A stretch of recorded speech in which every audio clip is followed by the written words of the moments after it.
So, please give David Windsor a big welcome.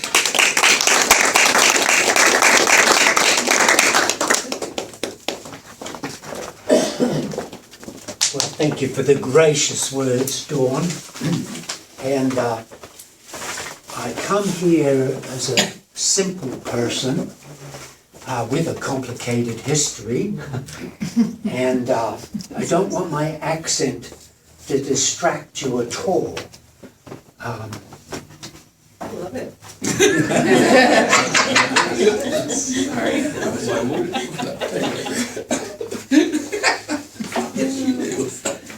Well, you probably have no accent, right? I actually am here because of Jillian, because I have hiked with her hiking group. And that's where I met Jillian, and she told me about you. And Jillian and I was hiking just yesterday. I have two really good male hiking buddies. And this particular one, he's actually a Latter-day Saint, Mormon guy, gentle soul, good person. And we always exchange very freely our views, which was a great opportunity for me because I told him I was speaking today, and he said, well, what are you saying? And you can talk quite a lot on a 1-hour hike. Right. And but I try to reduce my talk, but it was a good opportunity to review. And I said, well, before we get to the other end of Campbell Airstrip, I will quit, okay? And I did, and then I let him share his views. And what was most interesting was that his views were, of course, the predictable, absolute Latter-day Saint teachings. And he said it very nicely, from everything to the afterlife to, creation and all of this stuff. And it became apparent to me that I had not connected with him whatsoever. Well, it's sort of funny, but I want you to know that I come here optimistic that most of you folks, like myself, I would describe myself as a post-Christian. And some of the things I say may offend some. Others here may say, well, I know that, but I would describe it this way instead. And so I'm very aware of that. You all have knowledge of your own immediate experiences, which we'll talk about later, how you acquire knowledge. And of course, you may have heard this, but by the time we leave our early childhood, we have received over 25,000 hours of verbal cues from our families, parents, and associates. 25,000 verbal cues that run like a repeat tape recorder in our heads. So we all have a database of what William James, one of the most wonderful American philosophers, and of course Kurt Gödel, brilliant logician and statistician, say, are symbols. So I'm talking to you today with great humility, but in an effort to reach some of those symbols in your head that might say, oh, I get it. I get it, what you're talking about. But we all have more than 25,000. We have mediational units that we build up in our brains, our way of talking or thinking, and even then we communicate with each other, as I am trying to do today most humbly, in words. Yes. And And those words that I use, as I found when I first arrived and had to set up an office on Arctic Boulevard next to the Penny Warehouse in that office building. I think they now have hairdressers in there, but whatever. And I had to hire staff. I'd come from Australia where my company, my Texas oil company, had sunk the drilling rig successfully. And after a year, I had to deal with all the legal mumbo jumbo of that, including an investigation by the receiver of wrecks in the federal government, because this rig is still sitting in 185 feet of water just off Fremantle Harbour. But nevertheless, I came here and had to set up an administration for an offshore drilling operation we had in Alaska, and for ARCO at the time, early 80s. And coming from a different culture, even, using the same, I think I'm speaking a language you all understand here, English, right? You know, my wife's doing Spanish at the moment, and I am totally lost when she's speaking Spanish. But even in English, I've got the office set up pretty well, and I'm looking for something I left on there that's missing. Oh, I didn't take it.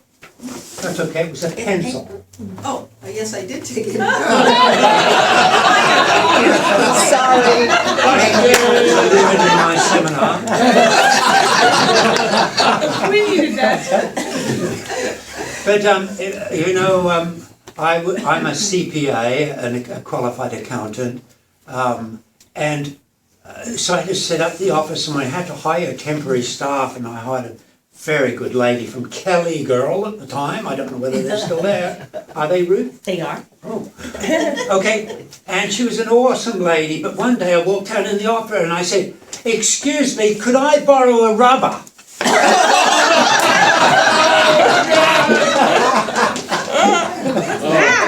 Well, I bring this along because on the end of that pencil is a rubber. It's for erasing pencil marks.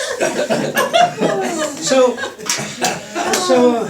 in Australia, a napkin is what you call a diaper. We put napkins on babies, not diapers, for example. And we serve serviettes at dinner, not napkins. So even in English, I want you, what I really, really want, if I could give you one gift today, is to provoke you to think about what you believe and how you believe it inside of yourself. And by the way, I brought some of my friends along with me, people who've helped me along my journey. They're here sitting on the desk. William James, may I introduce you? And Ken Wilbur, may I introduce you? And Hubert Benoit, maybe please meet Hubert, my friend, and others here too. And Valerie Hunt, I thought of when I was listening to Dawn a couple of weeks ago talking about trees. And we'll be touching vibrational frequencies a little bit. The problem with public speaking, by the way, is not talking. The problem with public speaking, as I learned as I was a preacher for many years, is shutting up at the end. Now, Dawn is promised to take that responsibility for shutting me up at appropriate time. The other thing I want to say about my format here today is I'm a simple person. I grew up in a poor home in the UK, landed in Sydney, Australia on my 13th birthday, left school at 14 and a half to assist my parents with cost of living, went to night school, was a qualified accountant by 18 or 19 years of age, and had 2 years in Vietnam, Jean, or in the Vietnam War, but and then went back to business. But during my accounting studies as a teenager, I had become a passionate Christian because my buddy was evangelical. And so I've been out there on the back of a truck with a microphone outside bars trying to help those, drunks get their lives straight out. And I've done all of that. And I've experienced the power of public speaking. And it is a very, very powerful tool. And, I was quite successful at persuading people to become born again and come get baptized, even with tears. And so all of these things were very interesting experiences for me. But at the age of 27, apart from, and I'm just saying this to give you profile, not to brag, apart from being pastor of one of the largest churches in Perth, Western Australia, I went to Theological College, did full-time study, 7 subjects, including 2 languages, to which we may refer as we go along if we get time. And what I learned was, as you gather information logically, intelligently, with the brain you've been given, your views on things can change. So I'm optimistic that you folks here are mostly people who have rejected traditional churches. I'm thinking, if you haven't, I might upset you today. I might upset you anyway, because I'm not here to make you feel good, right? There are tremendous benefits to grasping and awakening consciousness, as Eastern teachers are able to teach Westerners who are somewhat awkward in such matters. So there are tremendous benefits, and maybe that will make you feel good, but I'm not here to make you feel good. I'm here to make you think, okay? A feel-good speaker can attract lots of attention, and that is why public speaking should be considered with another favourite book of mine here, The Need to Question. It's utterly important that you ask questions, and with that in mind, I want to tell you, during this short time, I invite you to put up your hand anytime and ask a question. Now, a question, because I went to an English grammar school, a question is in the interrogative mood. That means it's not a story. We have not got time for your stories. Oh, Dave, I've been reading this great book. No, or your experiences. This is my show today. What I'm saying is, I don't want you to waste each other's time by talking about things you can talk to amongst yourselves. But if it starts with what, why, or how, or what do you think of, and think of yourself like at a White House press briefing, and a reporter, you're not going to get a whole lot of time to ask your question. So just raise your hand. Please feel free to raise your hand at any time, because as a child, I wanted to be an astronomer. Dawn, would you be so kind as to get me a small cup of water? Sure. I wanted to be an astronomer, and I didn't turn out that way, but that's okay, because David Windsor is sort of a person who's always hungered for the edge of truth, or truth beyond what most people accept from their 25,000 hours of verbal cues as a child, and rerun through a recurring tape through their entire life. In fact, I asked my friend, the Latter-day Saint friend, and he's a wonderful man. That's why I'm not mentioning his name. But I asked him, I said, so do you remember how you received these beliefs? And, well, he couldn't. I said, when did you first hear this stuff? Excuse me. He couldn't remember. Neither did he care. And we have to acknowledge that folks are all on a journey. Like I say, I may have upset somebody here already. You're all on a journey, and you're entitled to your journey. You're entitled to truth as you learn it and obtain it. But as William James, in his book, The Meaning of Truth, says, awesome philosopher, there are two ways we can learn truth.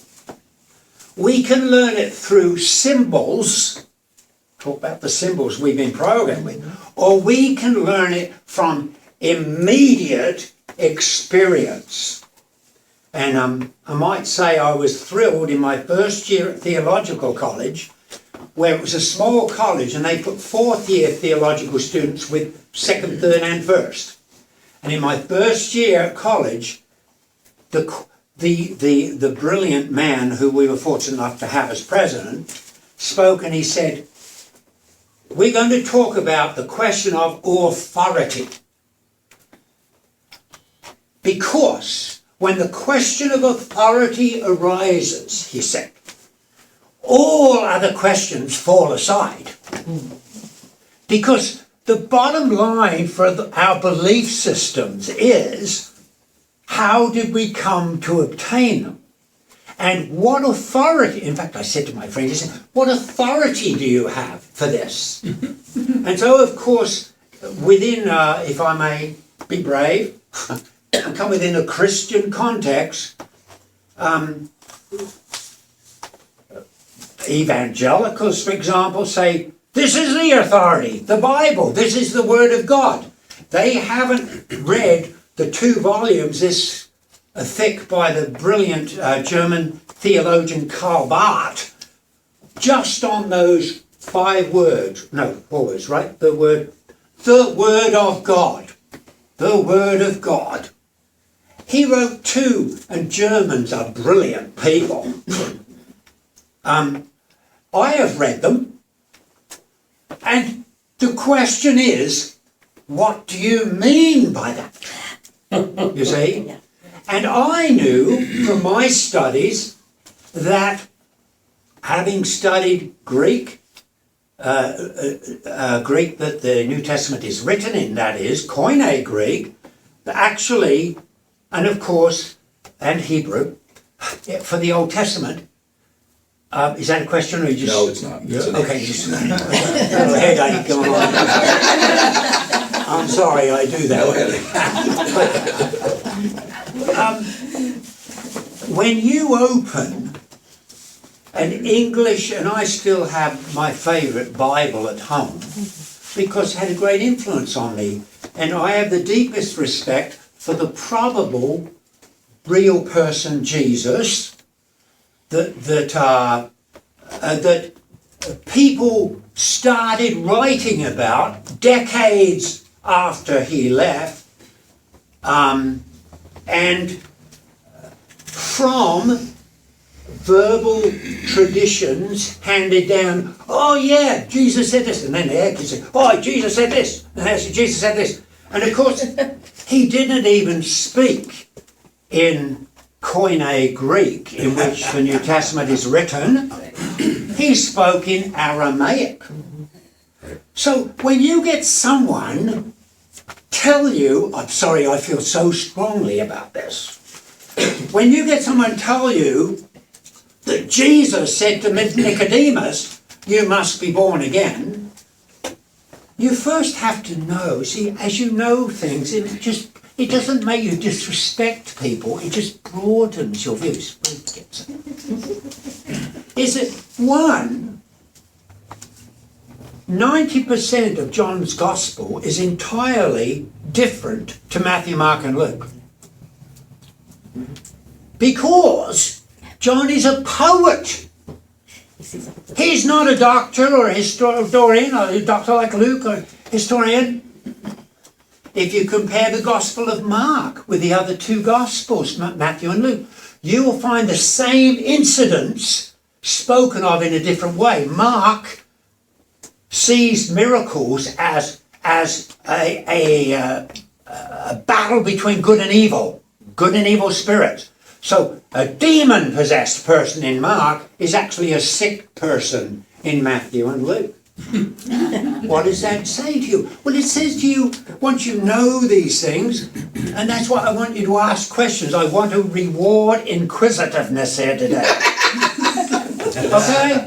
That's more than anything. I want you to go home being inquisitive and not accepting the roundabout of information and data and programming going through your head.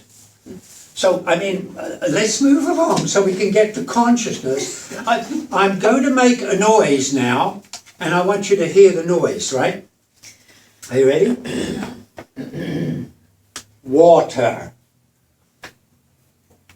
You heard the noise, and you processed it as to what you thought I was saying. I won't say rubber, I don't want you to laugh again. This isn't another word. Blue. See, these are just noises I'm making, and they're travelling to your ear at 4 miles per second, and then you are absorbing them into your neurocircuitry and database of symbols, and what Gillian thinks is blue may be different to what Louis thinks is blue. You know, I remember even at primary school being asked to describe the taste of an orange. It's really quite difficult. Describe the taste of an orange. And let me give you another one, okay? One more noise. I won't make too much noise. Ruach. That's a Hebrew word. That's good. I was going to say gesundheit. Thank you, Phil.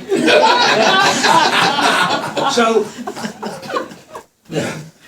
and by the way, the Hebrew Bible, the Hebrew language, is written from right to left, which makes it awesomely complicated and has no punctuation whatsoever. There's no full stops. We have, when we pull these ancient texts found across rubbish tips across the Middle East, and we try and determine what they mean, there are a variety of meanings. In my New Testament in Greek had alternative texts at the bottom, because even the Council of Nicaea that met in 325 AD, because Emperor Constantine, the Roman emperor, thought it would be a good idea to codify which books you could read and know was God talking. And these over here know God's not talking here. So when somebody says to you, God said this, my actual first question comes to my mind is, what do they mean by this noise? Yes, yes. God. It's a noise. And as Ken Wilber, the person who has influenced me and helped me a lot in this brilliant book written when he was 24 years of age. Now, he's since gone off the deep end, in my opinion, as this is the problem with people who are like geniuses. It's difficult to stay on the right side of genius without... Celine? Yeah, it is. You're allowed to say that and interrupt me, yes. It's difficult to stay on the right side of genius. So his later books, I take big exception with, but he refused to meet with me to discuss it. But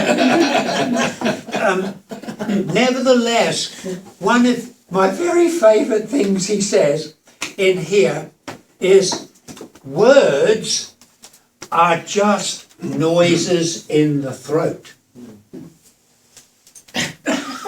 So, we'll sit down for a minute just for difference. So, ruach, the Hebrew noise in the throat. And remember, these were very simple people just trying to communicate as I'm trying to with you. But what I want you to understand is it's extremely difficult. Because I don't know when I make... that's why I really can't talk about invisible things properly to you. But there is another way to learn them. which we better get to soon, is because ruach actually meant when they felt something they didn't understand. I mean, they didn't know what lightning was, or the stars in the sky, or the wind. Ruach is the Hebrew word for wind. Okay? So, I mean, can you imagine back in those simple days, just like Yom, the Hebrew word, doesn't mean year as it's translated in a lot of English versions of the Council of Nicaea guys' decision on which manuscripts found across the Middle East were inspired and which ones weren't, and were written in a foreign language and then translated later into English, and then of course now you have several versions of those English translations. See, you have to go back and understand that it ain't that simple. You can't pick up any book. In fact, in the cover of my Bible, First Day Theological College, I wrote, and I didn't bring it. This book is an attempt to contain God between the covers of in pages between, which is not possible. Furthermore, to be honest with you, what does the word God mean? It's a noise, God.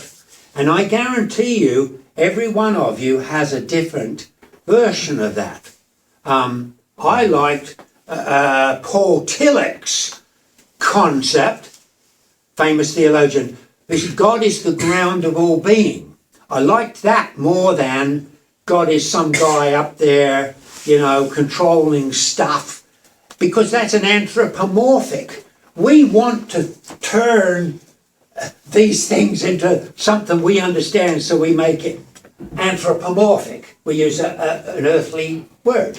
So ruach, the Hebrew word ruach, means wind, but guess how it's translated in the Old Testament often? Think about this. Spirit. How do you know this, Ruth? Experience. You know, that's excellent. That's excellent. And you could go to the New Testament and Holy Spirit, Pneuma and Hagios, and you can see that when these people said these things, when they felt something happen, Ruth, that was like overwhelming and they couldn't describe, that was the Ruach. Because it was just like the wind, just like a hurricane coming through, man. It just blows you over. My gosh. Keep in mind, this is thousands of years ago. What did that? Is that a question? It is. Good. I'm wondering if you would be able to illuminate the original meaning from the Old Testament Hebrew of the idea of the Word of God, because it's very close to what you're talking about right now. Yes, it would be a long discussion. but in the New Testament it's logos, of course, right. And this logos thing doesn't mean words like we think of them. Right. It means idea, but this whole thing of God itself and the writing of those scriptures was a bunch of people doing the best they could, and poor old Moses, even after he presumably wrote, I'll give him the benefit of the doubt, wrote the Ten Commandments, the next book, Leviticus, after Exodus, is a whole string of laws that he had to write for these stupid people who wanted to know, yeah, but this doesn't cover, what if my neighbour's cow comes on my property and falls in the ditch? So Leviticus covers that. Right. Yes, So you Mia. Mia. Oh, that's lovely, thank you. You're welcome, man. That's not my name, but that's. Oh, my sorry, what is your name? My name is Sherry. Sherry. Oh, excuse me, Sherry. But I'm Mia. I'm Mia in my life. Okay, Sherry, go ahead. My question is, you said that when you held the thing up, you said this word I just uttered was a symbol. So is that, I'm just trying to understand, is that in your Great way question. equating things. Great question, simple because it words, leads me and- back on track with my talk. Go Jerry. But I still want to say something else as far as the symbol, like, are you trying to go, when you go to the spirit realm and you Well, that's where we need to get real fast. So let me wrap this up real fast. Yes, noises in the throat, or even trying to write them down on paper, are just symbols. So we accumulate symbols in our heads to understand stuff. But when it comes to invisible stuff like this noise, I'm ready for this noise. Consciousness. My gosh, that is a noise fraught with different understandings. And over here, I went through libraries to see who's written about consciousness. And this book has got 850 pages in it. And it's all the debates by brilliant, brilliant minds on what consciousness is. But the problem is, what I mean by that noise may not be precisely what you're processing yourself. So what I'm trying to get to today and tell you is I want to tell you what consciousness is, at least in the best manner I can, right? And how to get there. And my friend yesterday said, so have you ever been there to this awakened consciousness? And I said, yes. And he said, how did it feel? Well, actually, it didn't feel anything.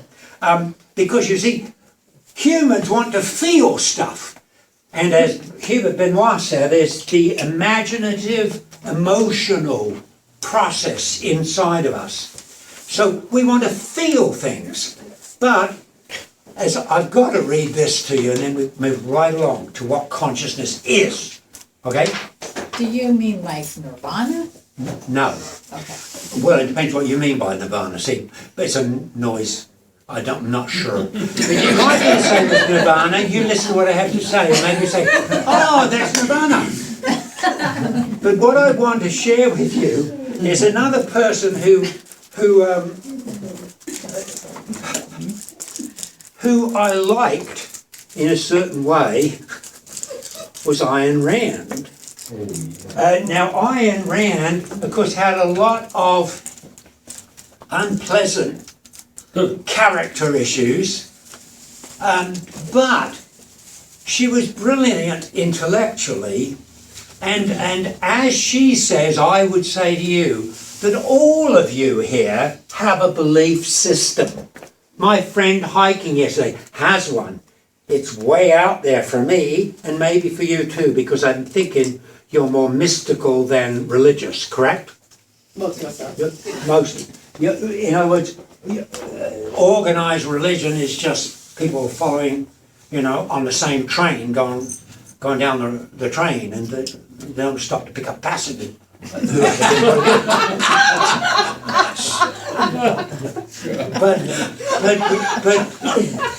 I utterly agree with this one statement of Ayn Rand from Philosophy Who Needs It. And I didn't bring my glasses in, but I think I can handle it, because I know most of it off by heart.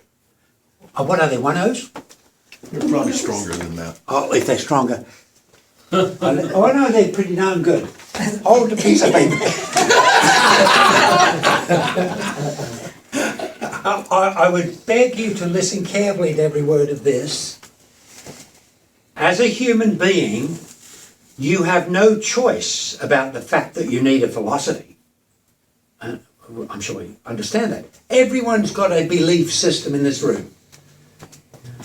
Your only choice is whether you define your philosophy by a conscious, rational, disciplined process of thought and scrupulously logical deliberation, or let your subconscious accumulate a junk heap of unwarranted conclusions, false generalizations, undefined contradictions, undigested slogans, unidentified wishes, doubts and fears, thrown together by chance, but integrated by your subconscious into a kind of mongrel philosophy and fused into a single solid weight, self-doubt, like a ball and chain in the place where your mind's wings should have grown. Wow. Isn't that awesome stuff? Can we get copies? Thank you. Now, I don't have a lot of respect for Ayn Rand, and I'm not advocating her, but that's in philosophy. Who needs it? I didn't bring her book along because she's not really my friend. These are my friends, these people. But nevertheless, when it comes to consciousness, so you've got the background, it's difficult. And I will try to explain it to you and how to get there. And of course, the tremendous benefits of getting there. So, okay, we're not doing too bad. So, Patanjali says, now we get to talk about yoga. In the sutras of Patanjali, he says, yoga is the settling of the mind into silence. When the mind has settled, we are established in our essential nature, which is unbounded consciousness. So, the yoga you know of, probably in the United States and the Western world, is hatha yoga. I call it retail yoga because you can sell it. And by the way, true wisdom is not sold, it's shared freely. Okay? Can you imagine Jesus charging Lazarus for raising him from the dead? Or how about tickets to the Sermon on the Mount? So I can understand. VIP's still available. Truly, true wisdom is free. Okay? And before I forget it, Lao Tzu says, listen to this one.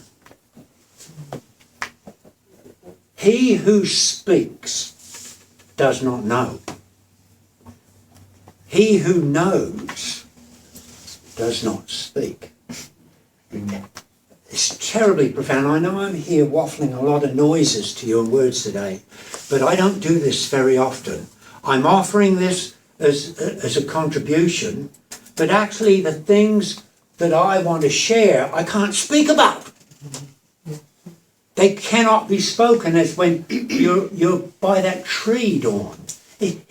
It's not possible for you to describe the sense in words, because words are noises in the throat. They're a language, they're a bunch of symbols by which we function here. But what consciousness is the faculty of the mind to have a thought before thought arises. That is the key here. Wow. Before thought arises. And meditation is a wonderful thing. But yoga, true purpose of the yoga is not exercises, floor exercises that are therapeutic. And to be fair, some yoga classes may be on my wavelength. Yoga is meant to assist you to getting to silence. And there, your essential nature is awakened, which is unbounded consciousness. In other words, consciousness is not encapsulated by, it's not life. It's not life. It's not encapsulated in your skin, Louis. There's nowhere anybody could find on an autopsy on Louis, later on, where consciousness is. And by the way, this is the reason why people who pass away on a surgeon's table and are revived several minutes later can often describe precisely what was happening down in the surgery after their heartbeat stopped, etc. And they can even tell you what people said. Correct, Gandalf? Yes, you know that. Absolutely. Studies of Elizabeth Kubler-Ross, who's not here, Yes. and so on, deaf and dying, and others. But that is because, and I want you to know this, because knowledge is so much more powerful than feeling. I can make you feel good, but I'm going to make you feel really bad here today. And think, my God, I've got to start thinking for myself. I've got to start getting information to enhance what I'm here for, which is, by the way, what is the purpose of life? It's to become the best you can be during this momentary visit. That we actually split it up into time and space for convenience. Consciousness splits it up into time and space for convenience. And what a beautiful thing it is. But consciousness is the faculty of the mind that precedes thought, that is the ability to think. Now, once you know how to get there, you can choose what to think. Instead of going into these automatic, programmed responses of what to think. And you will also find that in this place, you have abilities that Dean Radden of the Noetic Science Group, IONS, Dean Radden, this is an excellent book, called Supernormal, because all the things that you talk about in your class, Gandalf, miracles, right? Miracle. What's that noise? What it tends to mean for people is stuff they don't think is possible. When in actual fact, all things are available to you in a state of awakened and deeply focused consciousness. Because thought is the creative act. Thought is the most powerful thing we have. Yes, sir. What is just before the thought? Well, let's go there quick. Let's get on with that then. So consciousness is not life. You can't kill consciousness because it's never born. Life is born and ends, but consciousness is something entirely different. You know, in Theo College, we had a great theologian come talk to us about the soul. And I'm thinking, well, yeah, sort of, that may be one way you can think about it. It's the invisible person that you are. And by the way, when I think of consciousness, tell me your other question again in just a second, and then his. And by the way, when I think of consciousness, I'm thinking of not just of myself, but I'm looking at me, the space around me, and all of you, and in fact the entire universe. Because, as quantum physicists discovered, and we could talk about, you know, Max Planck and Erwin Schrödinger and my other great friend,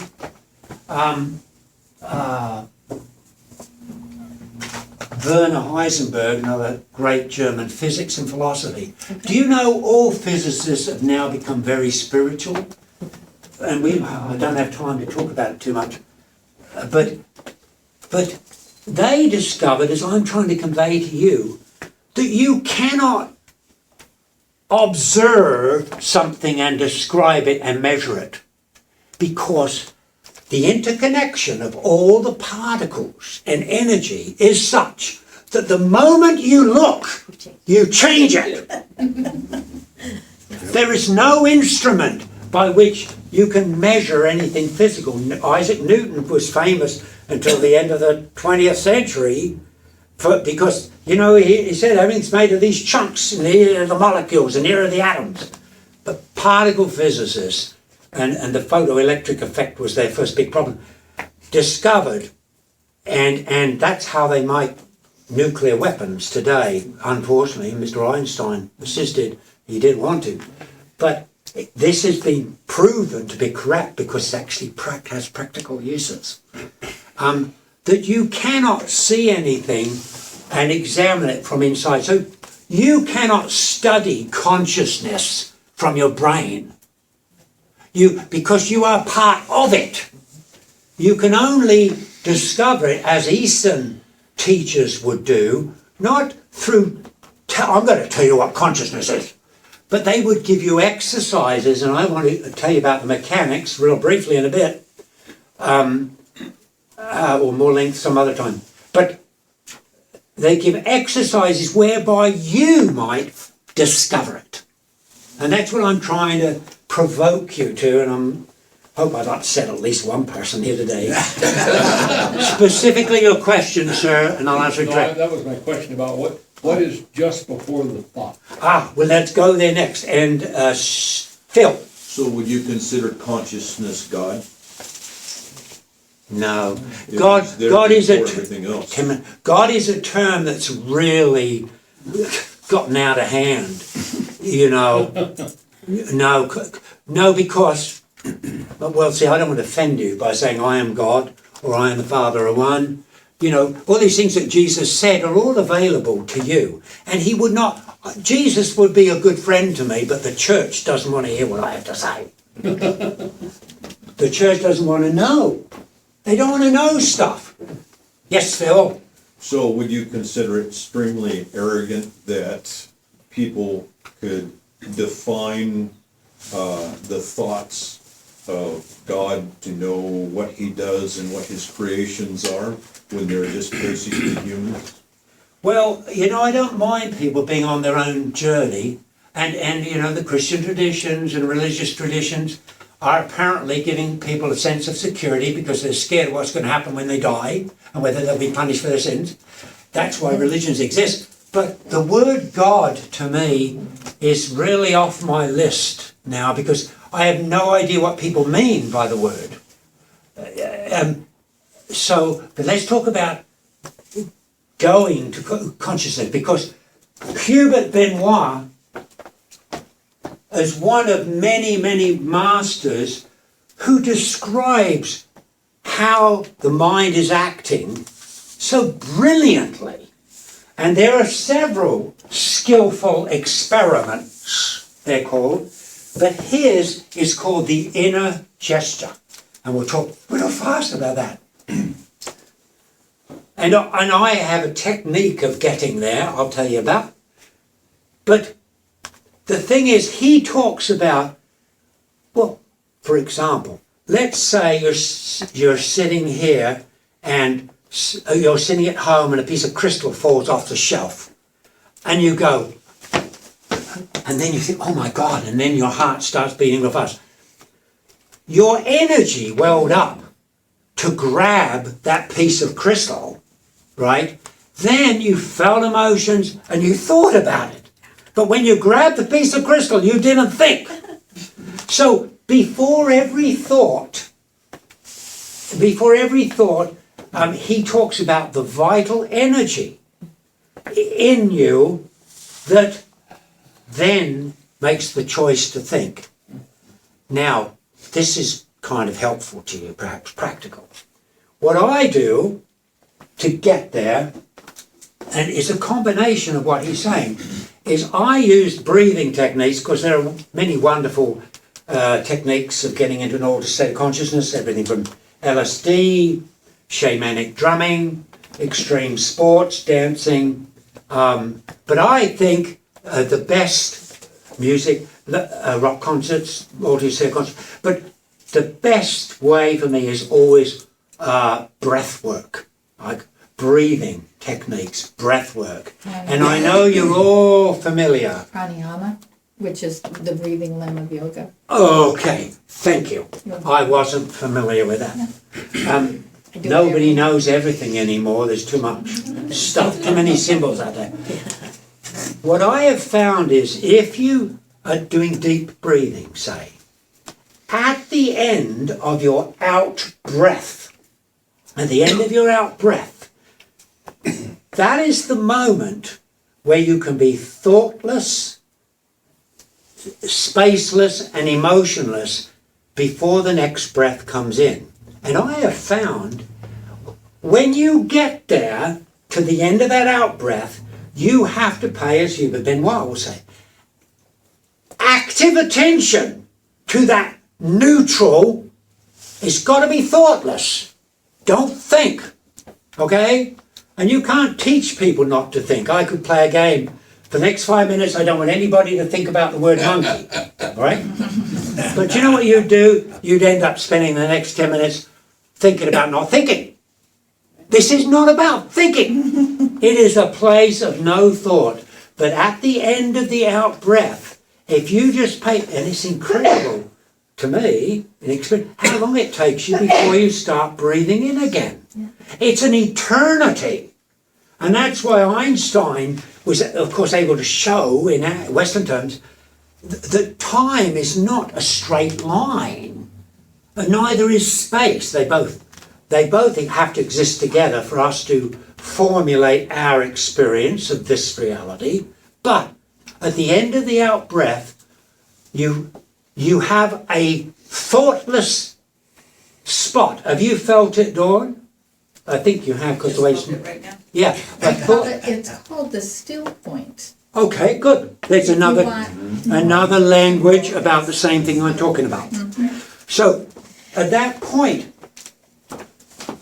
you can actually become aware, and like my friend said, well, how does it feel when you're there? Well, it doesn't feel.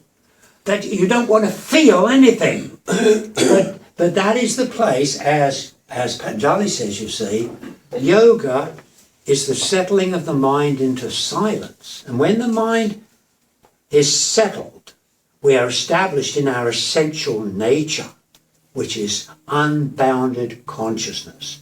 But you've got to settle the mind. And that is why you've got to...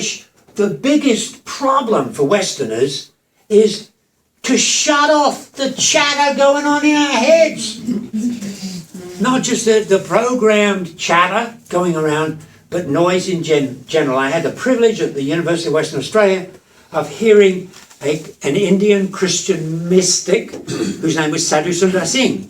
He said most Westerners' problems would be solved if they would only stand still.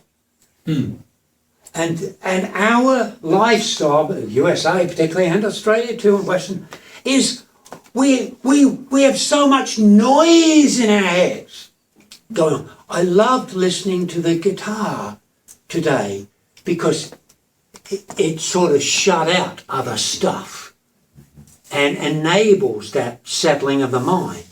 So the trick is how to get there. And so I've given you one idea, but basically there are levels of consciousness that can be measured by people like Valerie Hunt, who actually was a doctor of this. And you've heard of an electroencephalograph?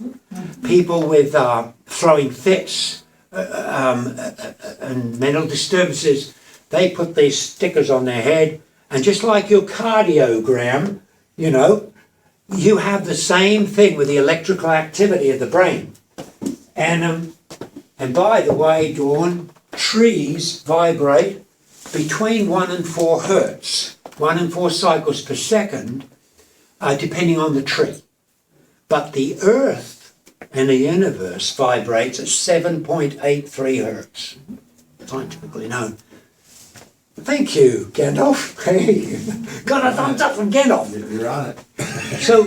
So the trick is, that's why it's so good to be with a tree, because the more you can connect, you'll get back to that place of silence where you can go into unbounded consciousness.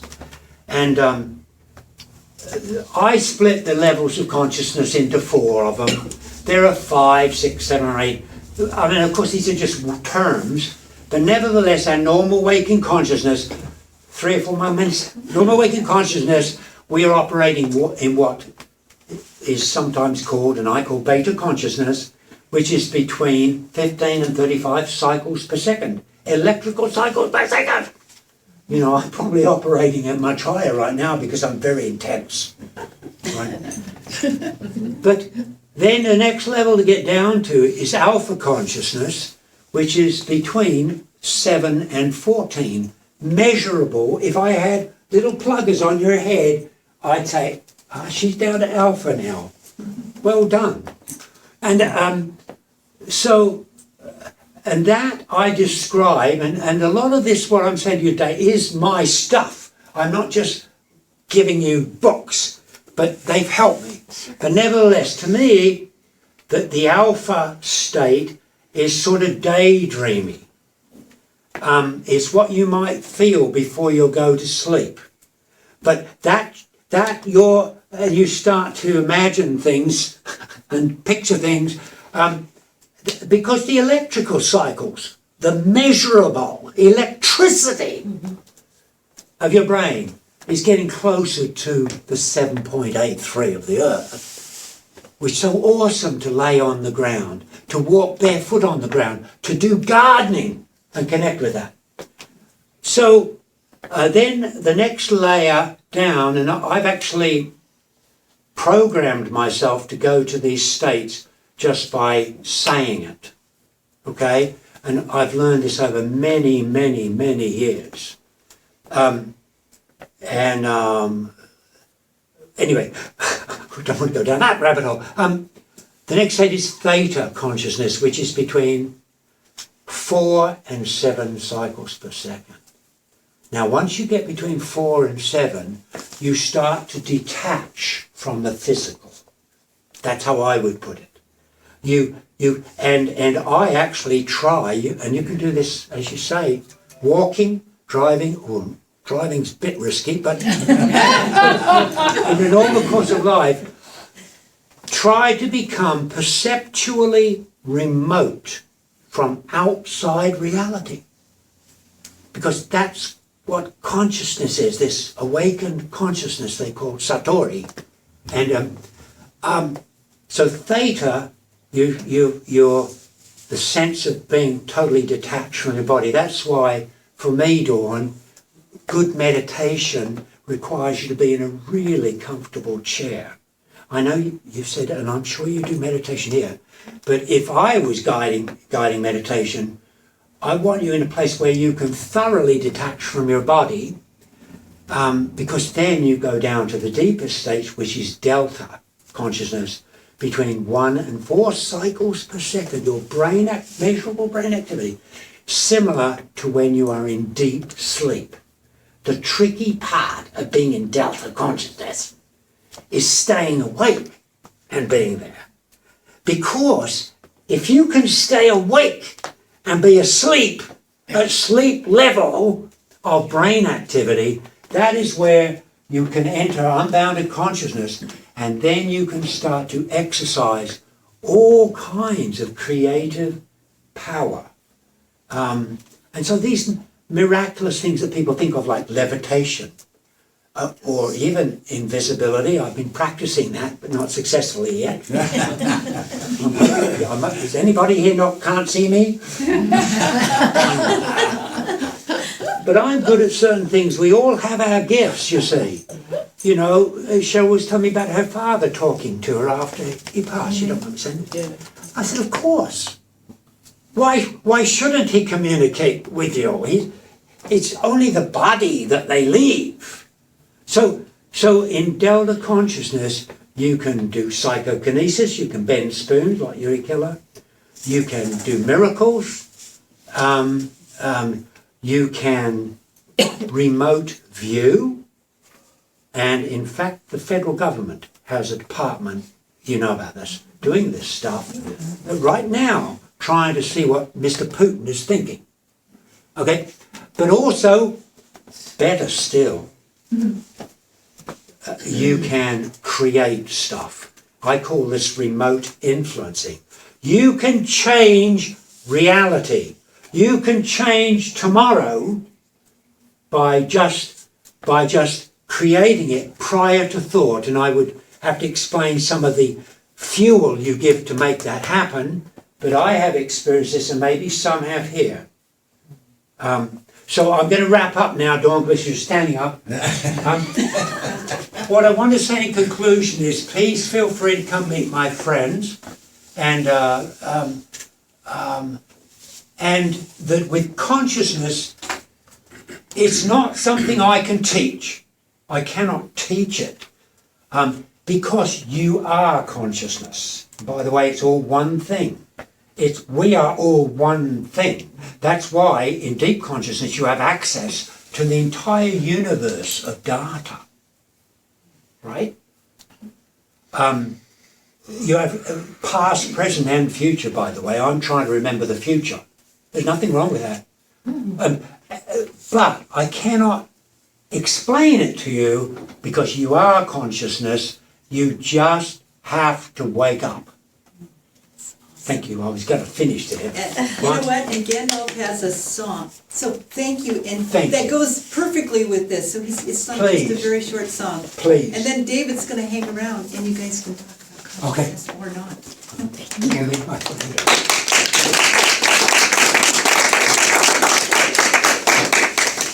I would just invite you to listen to the song and let David's words hang in your mind while I do. It's just an expression of very much the same ideas. So.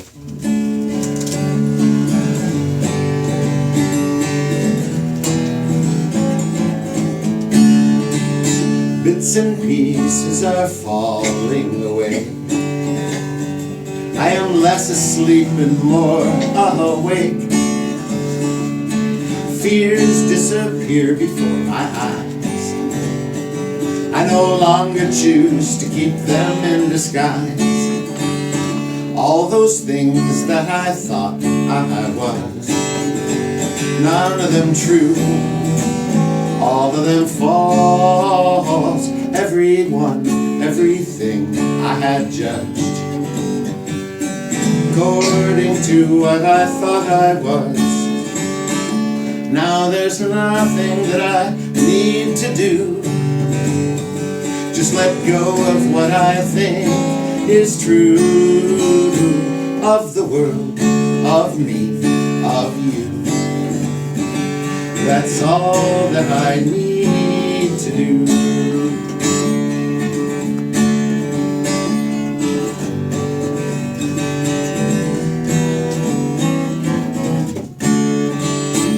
This cage I have built within my mind.